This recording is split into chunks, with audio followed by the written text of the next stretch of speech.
आज़ादी के 75 साल होने के बाद भी हमको जब 140 करोड़ में से 80 करोड़ लोगों को रोजगार देना पड़ रहा है, ये उपलब्धि नहीं है, ये सरकार की नाकामी है। ये नाकामी बताती बीजेपी 10 साल में काम नहीं किया।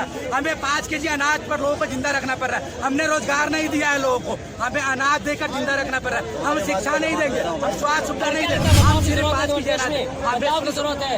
5 किलो राशन का जवाब दे रहा हूँ मैं। जरूरत है, हमें स्वास्थ्य की जरूरत है, हमें रोजगार की जरूरत है। हम आत्मनिर्भर खुद बन जाएगा। तुम हमें रोजगार दे दो, हम खुद कमाकर अपना भरण पोषण कर लेंगे। हमें 5 केजी अनाज नहीं चाहिए तुम्हारा, हमें 5 केजी तुम्हारा अनाज चाहिए ही नहीं। तुम हमें शिक्षा दे दो, स्वास्थ्य दे दो, अच्छा रोजगार दे दो। 5 किलो राशन पे सुन लो। अब बात चाहिए था ना तुम्हें। जब एक बीमार सुन लो सिस्टम के नीचे अब एक बीमार व्यक्ति अभी तुम्हारे सिस्टम में तुम्हें दिखा दूंगा। शांति से खड़े रहो, सुन लो, जवाब सुनो। अरे ये नारा कहाँ से आ गया? ये नारा कहाँ से आ गया कि जो राम के लाए हम उनके लाएंगे? कौन? ये नारा कहाँ से आ गया कि जो राम के लाए? नहीं, ये मोदी थोड़ी करवा रहे हैं, ये IT सेल, बीजेपी का IT सेल वाले करवा रहे हैं। अरे भैया, मोदी सिर्फ ऑर्डर देते हैं। सवाल ये है कि क्या 2024 में जो है महंगाई, गरीबी या बेरोजगारी मुद्दा रहेगा या मंदिर मस्जिद या धर्म का मुद्दा रहेगा? सर, मंदिर मस्जिद का ही धर्म का मुद्दा रहेगा।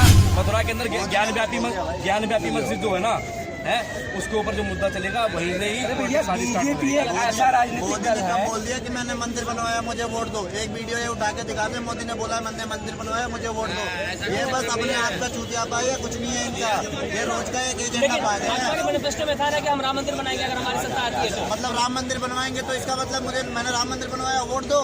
अरे भैया, तो क्या लगता है आपको मोदी जी के सामने जो है कौन सा ऑप्शन है, कौन विकल्प है? मोदी जी के सामने कोई विकल्प नहीं है। मोदी जी आप ही देख लेना, आप चुनाव के 2-3-4 महीना बचे हैं।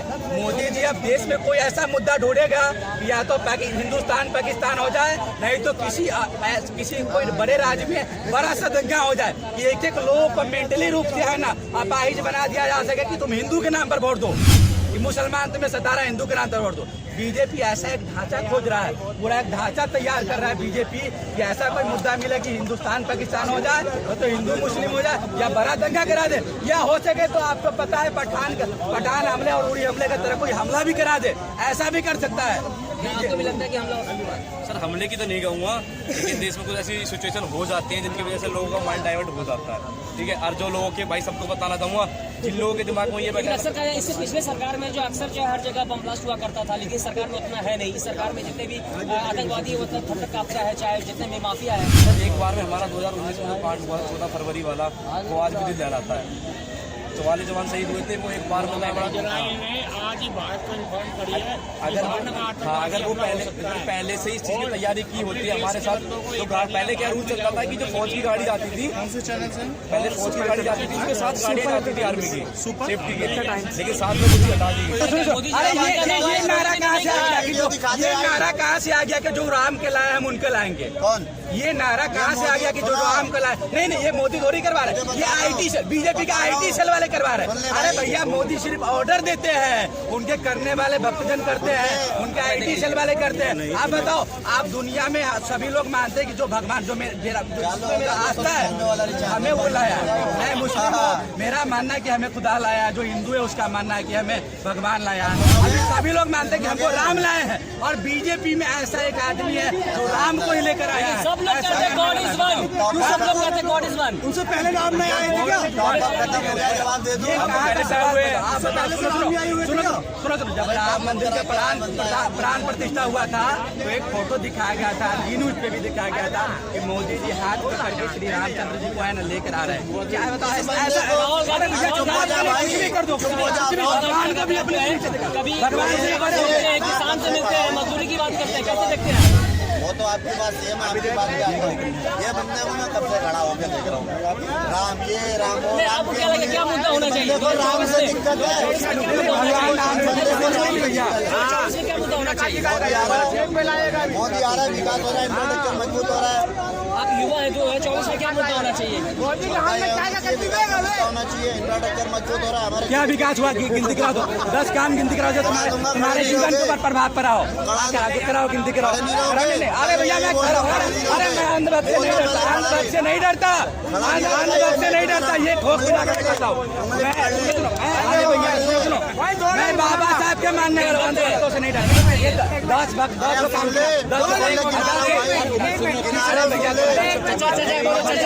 भाई साहब मोदी ने काम खराब करा है। मोदी को गोली चढ़ाने मेरे एक्सीडेंट हो गया। क्यों कर रहे हैं लोग? चोरियां करें, मैं माँ से दूँ, मेरा एक्सीडेंट कर दिया ट्रक वाले ने। आज मैं पैदल जाता हूँ, शादियों का काम होता है। देख लो कार्ड है मेरे पास। अच्छा बोलिए दिखाइए, नहीं कार्ड मत दिखाइए। ये देखो वाहिगुरु की मेरे, मैं कहता हूँ माँ भी मरे, बाप भी मरे, भाई भी मरे। ऐसा नहीं कि देश का प्रधानमंत्री है जिसका तेरे ऊपर तो कैसा रावण भी पढ़ा लिखा होता है, सीधा क्या बोलते हैं? ये मुझे साफ होना मोदी को उंगली पकड़ लो। बताओ घर घर शौचालय योजना, उज्ज्वला योजना। युवा है, अग्निवीर योजना है, 4 साल के लिए जॉब मिलेगा, 4 साल के बाद रिटायर हो जाएंगे। कैसे देखते हैं इसको? 4 साल के बाद क्या करेंगे? इसका रीजन है बहुत बड़ा। मोदी का ये एजेंडा है कि ज्यादा से ज्यादा लोग अग्निवीर में रह के ट्रेनिंग ले सके, ताकि आपदा में कभी होता है ना ऐसा कुछ लड़ाई हो गई कुछ भी, तो सारे लोग ट्रेंड रहे। और दूसरी बात, 4 साल ड्यूटी लेने के बाद ना, ये नहीं कि ऐसे छोड़ दिया जाओ तुम खत्म हो गया। 35 लाख रुपए मिल गए ना, 35 लाख रुपए एक बंदा उससे अच्छा बिजनेस करके अपना सेटल कर सकता है, अपना बिजनेस सेटल कर सकता है। 35 लाख रुपए दे रहे अग्निवीर योजना जो है यही नहीं, 4 साल के बाद जो उसे 4 साल के बाद जो उसे 35 लाख मिलेगा, कहीं ना कहीं आपको सेटल हो सकता है। मैं बता रहा हूँ सुनो ये भाई ने क्या कहा, सुनो ये क्या कहा भाई ने कि आपको है ना 4 साल नौकरी करा के ट्रेनिंग, सुनो अरे ट्रेनिंग देकर उसके बाद जीवन में कभी उसका फायदा उठाया जा सकता है।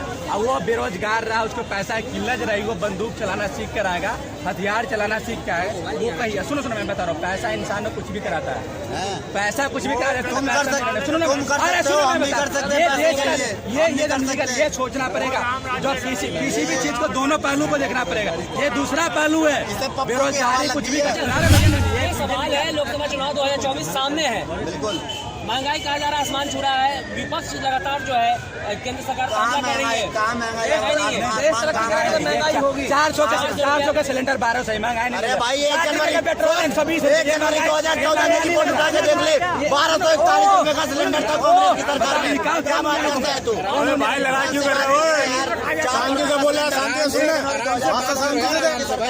क्यों कर रहे हैं? 1241 रुपए सिलेंडर का रेट था। बोलो तो स्क्रीनशॉट दिखाओ, सर्च मार के दिखाओ मोबाइल में। ये कुछ पता नहीं होता, चिल्लाने आ जाते हैं। तो भाई लड़े बदतमीजी क्यों बोल रहे हो? उससे बदतमीजी क्यों बोल रहे हो? अरे भैया ये संस्कार इसका देख लो, मेरा बात करने का तरीका संस्कार से ये भक्ति का संस्कार है।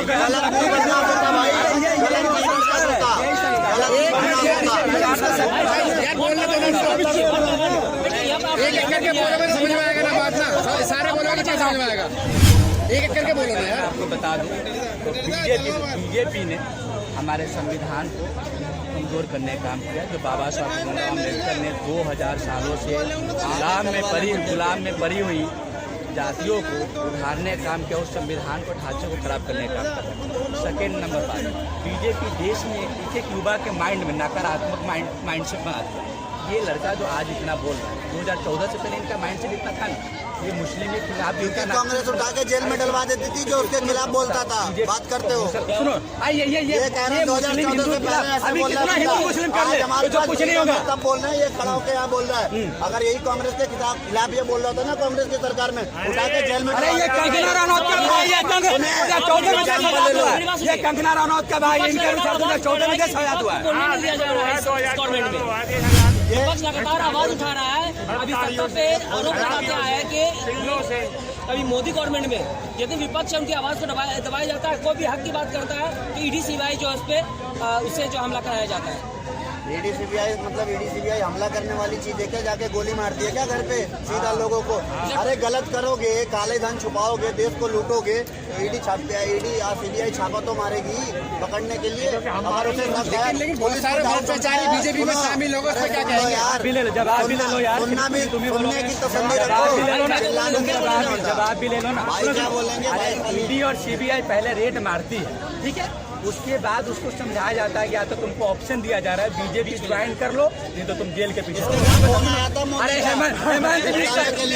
हेमंत बिश्व शर्मा तो ऊपर उस सबसे बड़ा भ्रष्टाचार, देश के सबसे बड़ा भ्रष्टाचारी था हेमंत बिश्व शर्मा बीजेपी के नजर में। लेकिन जब बीजेपी ज्वाइन कर लिया तो वो एकदम सशक्त और आचरण पूर्वक है ना एक मुख्यमंत्री है असम का। तो बीजेपी एकदम फूल मारा चढ़ाती है। सुनो मैं बता रहा हूँ, अभी आप दिल्ली का सीधा साधा एग्जाम्पल देख लो। अभी दिल्ली के आम आदमी पार्टी के 3 बड़े नेता सभी को ऑफर मिला ईडी की तरफ, तुम बीजेपी ज्वाइन कर लो, तुमको मुख्यमंत्री बना दिया जाएगा। तुम इसको मनीष सिसोदिया को मुख्यमंत्री बनाने का ऑफर दिया गया, बीजेपी ज्वाइन नहीं दिया, पिछले साल भर से जेल में है। वही अगर बीजेपी ज्वाइन कर लिया था तो वो आपको मैं इससे पहले बता, सुनो पहले क्या था, सुनो अरे पहले तो बीजेपी को डिटर्जेंट सुनो वॉशिंग मशीन कहा जाता था, लेकिन अब डस्टबिन पार्टी हो गया है। देश के जितने भी भ्रष्टाचारी कचरा कूड़ा है वो आके बीजेपी के डस्टबिन में आके पैर समझ। हाँ, इनकी बात का मैं जवाब दे दूं।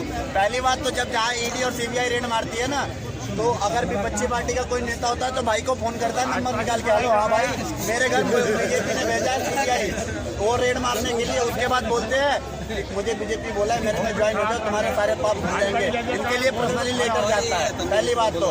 और रही बात दूसरी बात, अगर मोदी अगर एक, मैं कह रहा हूँ ना, मोदी अगर एक पत्ता हिला दे और हम बोलते पत्ता हिला दिया मोदी ने, ये बोलेंगे अंधभक्त। दूसरी बात सुन तो लो भाई यार, कितनी देर सुनते हो, 2 मिनट तो सुनो। ये कहते हैं दूसरी बात, ये सीधी सी बात है, इनका एक ही एजेंडा है मोदी को बदनाम करना। अगर मोदी खड़ा होकर स्टेज पे बोलते हैं ना कि शौच करने के बाद हाथ धोना चाहिए, ये उसमें भी बोलेंगे हम हाथ नहीं धोएंगे, हम चाटेंगे उसे। ये तो भाग गोबर चाटने वाले क्या हमें समझाएंगे कि हाथ धोना? बताओ, मोदी जी आया उसके बाद हम हाथ धोते क्या? जब मोदी जी आया उसके बाद हम हाथ धोते, उसके बाद हम सोच करते हैं। मोदी जी आया उसके बाद गौमूत्र पीता है लोग, उसके बाद गोबर चाटता है लोग। अब ये हमें समझाएंगे क्या चाटना है? मोदी जी आने के बाद गोबर चाटना स्टार्ट हुआ है और कुछ नहीं। अच्छा चलिए, क्या बात है? वर्ल्ड मैं हंगर इंडेक्स नहीं जानता, लेकिन मैं एक चीज जानता हूँ अच्छे से कि पूरे विश्व में अपने भारत का ग्रोथ रेट सबसे ज्यादा है, 7.3 का है। ग्रो कर रहा है, क्या ग्रो कर रहा है बताइए? ग्रो कर मतलब ग्रोथ रेट वो होता है भाई, जो ग्रोथ रेट जैसे कितना तेज दिन तरक्की कर रहा है, पैसे कमा रहा है, या इकोनॉमी समझ लो या महाशक्ति समझ लो, जो भी है 7.3 का है वो। आपको महंगाई दर मालूम है, बेरोजगारी दर मालूम है? कांग्रेस की सरकार में क्या था अभी बताओ ना, मालूम है कांग्रेस की सरकार में क्या था? जब जनता ने बदला कांग्रेस को उठाया, कांग्रेस की सरकार में बीजेपी को लाया ना। एक बात बताओ, जब मनमोहन सिंह छोड़ के गए थे 27 रुपए किलो आटा था, जब छोड़ के गए थे 2014 की आप रिपोर्ट निकाल लेना, आज 32 रुपए है। क्या महंगाई हो गई? 1 जनवरी 2000 व्हाट्सएप यूनिवर्सिटी का रिपोर्ट है, ये बताएंगे। भाई साहब ने कहा कि दादू ये खड़ा नहीं होंगे उसके बाद, ये वही बंदे हैं खड़े नहीं होंगे उसके बाद। 1200 रुपए रेट था, ये बता रहा 2014 से पहले। इसे व्हाट्सएप यूनिवर्सिटी में मिल सकता है। अभी दिखा रहा हूँ तुझे, ऐसे आपको ये व्हाट्सएप यूनिवर्सिटी अभी दिखा रहा हूँ तुझे, यूनिवर्सिटी मिलेगा। ये दिखा रहा हूँ। भक्तों की बातों कहीं को अच्छी नहीं लगी। इनको मैं बताया था ना कि बीजेपी सरकार पिछले 10 साल से सत्ता में, इनके जीवन में प्रभाव पड़े, व्हाट्सएप का है, जीवन में प्रभाव, ये व्हाट्सएप का है, ये व्हाट्सएप का है। इसे राहुल गांधी ने फोन किया था कि मेरी सरकार में 400 से ऊपर सिलेंडर नहीं किया। हम तो गूगल देख के बता रहे हैं भाई। कितना है भुखमरी के मामले में? भुखमरी के मामले में नहीं पता, ये मालूम होना मीडिया रैंकिंग मालूम है? ग्लोबल मीडिया रैंकिंग में मैंने गूगल का रिपोर्ट देखा है। गूगल बताता है कि 14 करोड़ लोग मोदी के आने के बाद गरीबी रेखा से ऊपर आए। 80 करोड़ लोगों को राशन बोलो, वो भी दिखा दो। क्यों 5 केजी अनाज देना पड़ रहा है? 80 करोड़ भाई, उस नहीं, बात का 80 भी करोड़ जवाब लोगों दे को जो राशन देता है वो क्या है? क्या क्यों जब गरीबी रेखा से नीचे निकल गया है तो ये उपलब्धि है कि क्या? ये उपलब्धि है कि नाकामी? हमारे देश के 75 आजादी के 75 साल होने के बाद भी हमको जब 140 करोड़ में से 80 करोड़ लोगों को रोजगार देना पड़ रहा है, ये उपलब्धि नहीं है, ये सरकार की नाकामी है। ये नाकामी बताती बीजेपी 10 साल में काम नहीं किया। हमें 5 केजी अनाज पर लोगों को जिंदा रखना पड़ रहा है, हमने रोजगार नहीं दिया है लोगों को, हमें अनाज देकर जिंदा रखना पड़ रहा है। हम शिक्षा नहीं देंगे, हम स्वास्थ्य सुविधा नहीं देंगे, हम सिर्फ 5 केजी अनाज की जरूरत है। इनके 5 किलो राशन का जवाब दे रहा हूँ मैं। जरूरत है, हमें स्वास्थ्य की जरूरत है, हमें रोजगार की जरूरत है। हम आत्मनिर्भर खुद बन जाएगा, तुम हमें रोजगार दे दो, हम खुद कमा कर अपना भरण पोषण कर लेंगे। हमें 5 केजी अनाज नहीं चाहिए तुम्हारा, हमें 5 केजी तुम्हारा अनाज चाहिए ही नहीं। तुम हमें शिक्षा दे दो, स्वास्थ्य दे दो, अब सुन लो, रोजगार दे दो। 5 किलो राशन पे सुन लो। अब बात चाहिए था ना तुम्हें,